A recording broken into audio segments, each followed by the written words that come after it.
friends. Welcome to the next episode of the Mindset Minute. This is Amber and Trina here with the delightful, distinguished, and driven David Toupin. Thanks for joining us, David. Thank you for having me. I'm excited to be here.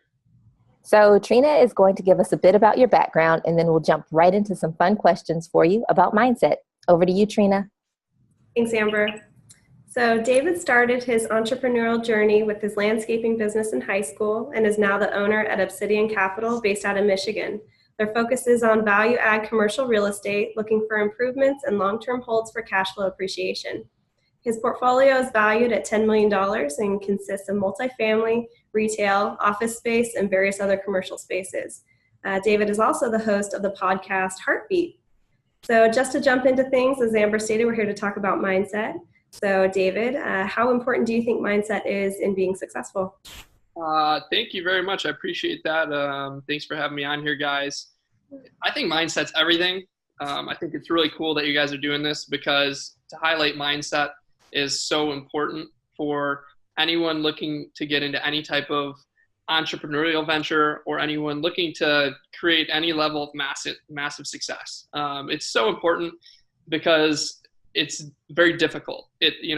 Nothing big or sexy or these, if you have these huge success dreams around success, it does not come easy.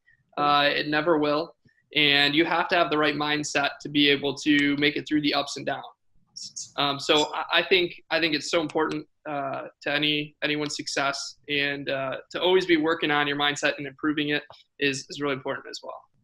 Yeah, that's one thing I always appreciate about individuals who are successful is like it really starts with them. I know that there's a lot of talk sometimes about if you were handed things in life and if you had to build from the ground up, but definitely it always goes to the mindset of the individual and making sure that they're going to move forward constantly. You know what?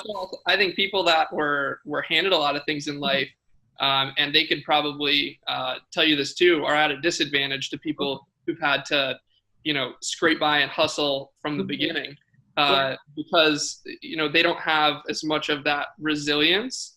And I'm a strong believer that, I love the rags to riches stories. I think those are some of the greatest entrepreneurs out there, but I think people that were grown up in, nowadays you hear the word entitlement a lot, that people that grow up with that type of background and mindset, you really have to work harder on your mindset, being able to push through, like I said, all the ups and downs that come along with running a business.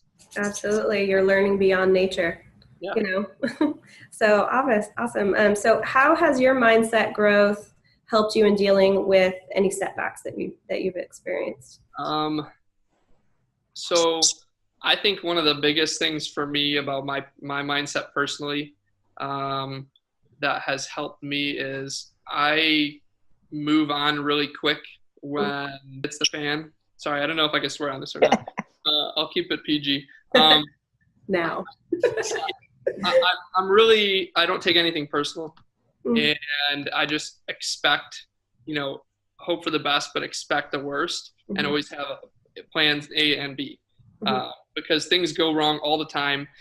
For example, some people ride this roller coaster in this business on the side of looking for deals and projects. They'll get really caught up and tied up with one project that they think is going to go through, and then everything goes wrong at the last minute, and the deal falls through or whatever. I mean, that happens all the time in this business. It's the deal isn't closed till the check clears and the paper is signed, right? So you have to always, something on the lines of that. You have to always be working on 10 different things and have your pipeline full, and not be so set on specific items, because you don't want to get emotionally attached to anything. Absolutely. I think far too often people think that they're here to prove something to themselves, and if they meet failure in any way, shape, or form, it's like, well, I guess I better stop. Yeah, exactly. Keep plugging away, and irons in the fire is a really good story. So, so what do you think are some of the things what are some of the things that you do to develop your mindset, and how often do you do those things? Honestly, I did a lot more when I really first started. I don't as much now, but I mean, I do in my own way, and I think in my own way is looking at the things that happen in my everyday life and every week in my business, seeing what went well, what didn't go well, how I communicated with certain people, their reactions, and just kind of studying and learning from doing, which I think is the best way. Obviously, you can read all the books in the world.